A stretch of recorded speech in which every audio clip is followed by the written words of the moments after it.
Revolução Francesa, ela modificou a forma que o mundo inteiro vivia. Foi um acontecimento extremamente importante para todo mundo, na verdade.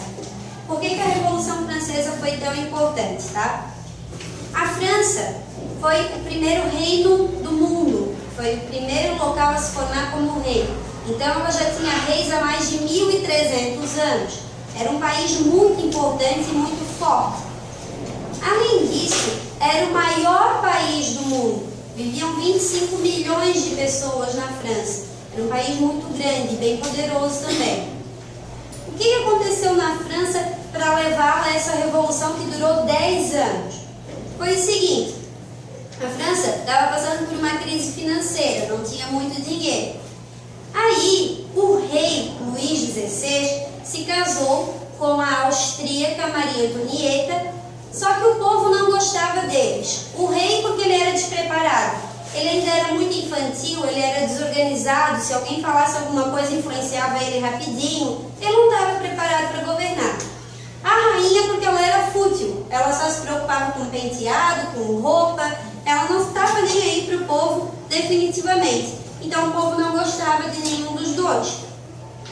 Para piorar a situação, o rei resolveu gastar o dinheiro da França, que já estava faltando, com os Estados Unidos. O rei deu dinheiro para os Estados Unidos, que não tinha nada a ver com a França, deu dinheiro para eles conseguirem se separar da Inglaterra. Por capricho do rei, porque ele queria ver a Inglaterra perder. E os Estados Unidos conseguiu, se tornou independente da Inglaterra, virou a primeira república do mundo. Então ele foi e gastou dinheiro com os Estados Unidos.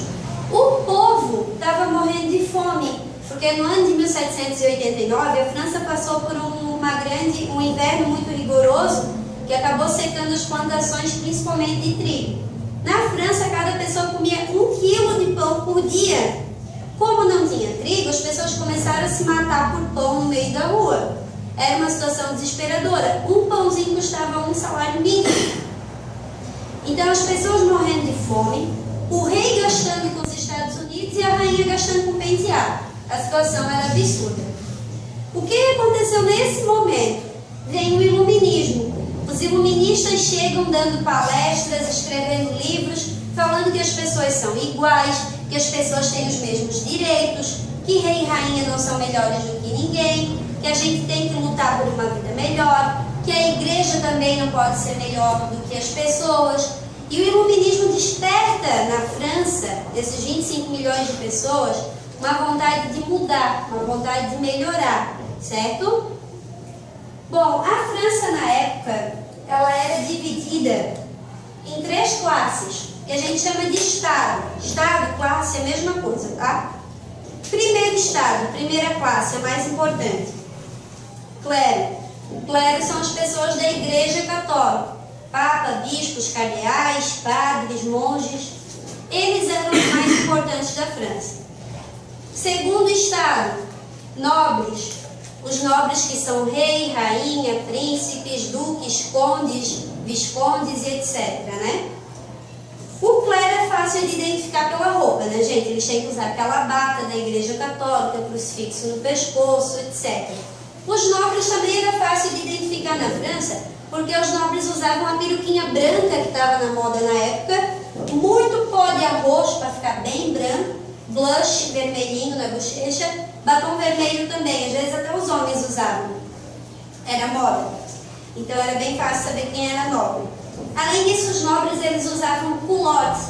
Culotte é uma bermudinha que ela é presa aqui no joelho, abaixo do joelho, com elástico, na cintura com elástico também. Ela é bem frouxinha, geralmente era listrada. Então era bem fácil de saber quem era nobre e quem não era. Tanto o clero quanto os nobres não pagavam imposto, nem dízimo, nada. Tudo que eles tinham de dinheiro era deles, não precisavam pagar nada para ninguém. Aí vem o terceiro estado. O terceiro estado é o povo. Quem entra no povo? Os camponeses, os artesãos, os operários e os burgueses. Os burgueses que eram ricos, que eu expliquei para vocês ano passado, os burgueses eles tinham muito dinheiro, só que eles não tinham título de nobreza, eles não tinham ganhado um pedaço de terra do rei, com o título de conde ou de visconde. Então eles não eram importantes, eles só tinham dinheiro, mas não eram importantes. E o terceiro estado, esse povo aqui de burgueses, camponeses, artesãos, eles pagavam um absurdo de imposto para sustentar o primeiro e o segundo estado que não trabalhavam, que não faziam nada.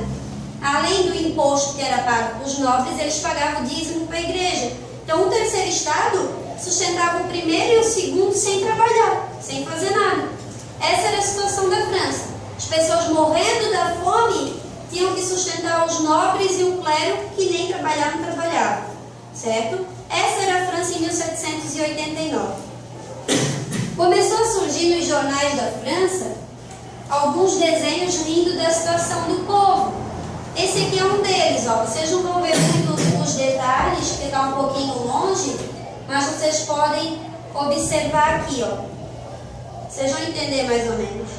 Quem é que está aqui embaixo? Oi? Terceiro estado que era quem? Por que o povo está servindo de cavalinho? Porque tinha que sustentar os nobres. Por quê? Porque tinha que sustentar os nobres e os clérigos.